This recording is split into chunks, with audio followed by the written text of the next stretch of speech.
Hello അസ്സലാമു അലൈക്കും. ഞാൻ ഇന്ന് നമ്മുടെ ഇൻസ്റ്റാഗ്രാം പേജിൽ ട്രെൻഡിങ് ആയിക്കൊണ്ടിരിക്കുന്ന മധുരം വീഡിയോൻ്റെ ഡീറ്റെയിൽ വീഡിയോ ആണ് ചെയ്യുന്നത്. അതിന് വേണ്ടിയിട്ട് ഞാനൊരു ബൗളിലേക്ക് 2 കപ്പ് പാൽ ആഡ് ചെയ്ത് കൊടുത്തിട്ടുണ്ട്. ഒരു കപ്പ് എന്ന് പറയുന്നത് 250 ml വരും കേട്ടോ. പിന്നെ 4 ബ്രെഡിൻ്റെ വൈറ്റ് പോർഷൻ മാത്രം സ്ലൈസ് ആയിട്ട് ഇട്ട് കൊടുത്തതാണ്. ഫുൾ ബ്രെഡ് എടുക്കുകയാണെങ്കിൽ നമുക്ക് 2 ബ്രെഡ് യൂസ് ചെയ്താലും മതി. പിന്നെ 2 മുട്ടയും കൂടെ അതിലേക്ക് ആഡ് ചെയ്യുന്നുണ്ട്. പിന്നെ മധുരത്തിന് വേണ്ടിയിട്ട് ഷുഗറാണ് ആഡ് ചെയ്ത് കൊടുക്കുന്നത്. ഏകദേശം ഒരു 3 ടേബിൾ സ്പൂണോളം ഷുഗറും കൂടെ ആഡ് ചെയ്ത് കൊടുക്കുന്നുണ്ട് കേട്ടോ. പിന്നെ ഞാൻ 2 തുള്ളി വനില എസൻസും കൂടെ, നമ്മൾ മുട്ടൻ്റെ മണവും കാര്യങ്ങളൊന്നും കൂടുതലായിട്ട് കാണാണ്ടിരിക്കാൻ 2 തുള്ളി വനില എസൻസും കൂടെ ചേർത്തിട്ട് ജസ്റ്റ് ഒന്ന് സോക്ക് ചെയ്ത് വെച്ച്, അതിനുശേഷം മിക്സിയുടെ ജാറിൽ ഒരു 5 മിനിറ്റ് കഴിഞ്ഞ് ഞാൻ മിക്സിയുടെ ജാറിലിട്ടിട്ട് നല്ലോണം അതിനെ ബ്ലെൻഡ് ചെയ്തെടുക്കുക. നമുക്ക് ഡയറക്റ്റ് തന്നെ ബ്ലെൻഡ് ചെയ്തെടുത്താലും മതി കേട്ടോ. പിന്നെ ഷുഗർ സിറപ്പ് വേണം.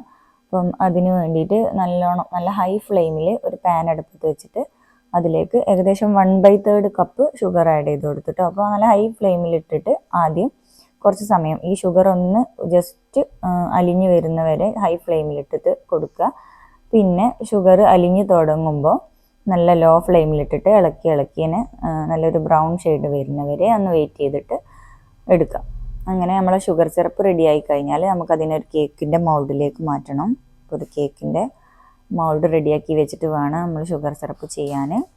അപ്പം സിറപ്പ് ഏകദേശം റെഡി ആയി കഴിഞ്ഞു. ഞാൻ അതിനെ മൗൾഡിലേക്ക് മാറ്റിയിട്ടോ. അപ്പോൾ എല്ലാ ഭാഗത്തേക്കും അതിനെ സ്പ്രെഡ് ചെയ്ത് കൊടുക്കണം.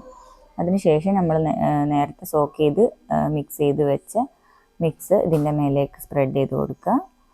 പിന്നെ ഇനി ഇതിനെ കുക്ക് ചെയ്തെടുക്കാൻ വേണ്ടിയിട്ട് ഞാനൊരു കടായിൽ കുറച്ച് വെള്ളം വെച്ചിട്ടുണ്ട്. അതിന് താഴെ ഒരു ബേസും വെച്ച് കൊടുത്തിട്ടുണ്ട്. എന്നിട്ട് അതിലേക്ക് നമ്മളെ കേക്കിൻ്റെ മിക്സ് അടിച്ച് വെച്ചിട്ട് ഇറക്കി കൊടുക്കുക.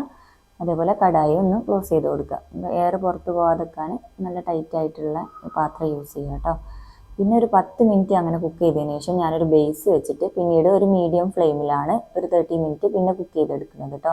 അപ്പോൾ ഇത് റെഡി ആയിട്ടുണ്ടോ നമുക്ക് ഇടയ്ക്കൊക്കെ ഒന്ന് ഓപ്പൺ ചെയ്ത് നോക്കി കോല് വെച്ച് കുത്തി നോക്കിയിട്ട് റെഡി ആയിട്ടുണ്ടോ എന്ന് നോക്കുകയും ചെയ്യാം കേട്ടോ.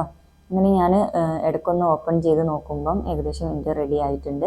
2 മിനിറ്റും കൂടെ വെയിറ്റ് ചെയ്തതിന് ശേഷം ഞാനതിനെ ആ കടായി പാത്രത്തിൽ നിന്നും പുറത്തേക്ക് മാറ്റി വെക്കുന്നുണ്ട്.